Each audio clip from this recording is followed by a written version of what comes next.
Hi guys, welcome to the day 3 of my mini vlog series. र आज चाहिँ म रेडी भएर चाहिँ होली खेल्नको लागि चाहिँ काउसुतीतिर जाँदैछु र मसँग चाहिँ मामु र सानो भाइ पनि जाँदै हुनुहुन्छ र त्यसपछि चाहिँ हामी बाटोमा गाडी कुरेर बस्यौं। गाडी चाहिँ यो निर्वाचनले गर्दाखेरि होला गाडी पाइएकै थिएन र बल्ल बल्ल हामीलाई चाहिँ एउटा गाडीले रोक्यो र त्यो गाडीमा चढेर चाहिँ हामी सररररर काउसुतीतिर जाँदै थियौं र काउसुती आएपछि चाहिँ मेरो खुसी नै छुट्टै थियो। सुरुमा हामी गएर भेट्यौं मदिना, माइरा आन्टीलाई र अस्मिताले चाहिँ मलाई चाहिँ होली खेल्न जानको लागि भनेर कुरेकी थिइन् र अस्मितासँग पनि मेरो भेट भयो र मैले चाहिँ मेरो होलीको फर्स्ट कलर नै अस्मितालाई लगाइदिएँ र अस्मिताले पनि मलाई लगाइदिन् र त्यसपछि चाहिँ हामी सुमीको घरतिर गयौँ। सुमीको मम्मीलाई चाहिँ एकदम धेरै मनाएर चाहिँ हामीले सुमीलाई घरबाट फाइनली बाहिर निकाल्यौँ र एकअर्कालाई चाहिँ हामीले कलर लगाइदियौँ र सुमीले पनि हामीलाई कलर लगाइदिए र हामी त्यसपछि चाहिँ गयौँ टुमारोल्यान्डतिर खाजा खानको लागि भनेर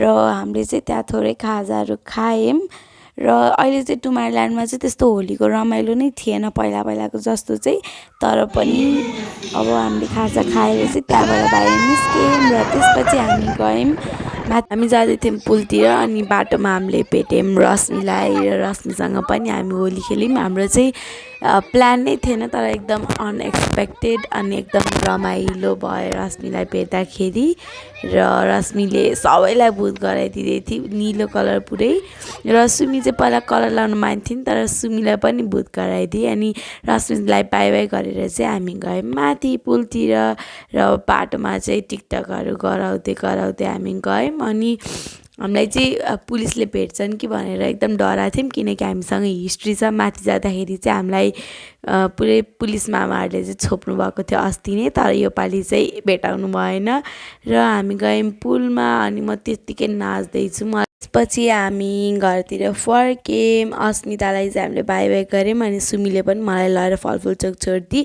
र म घर आएँ।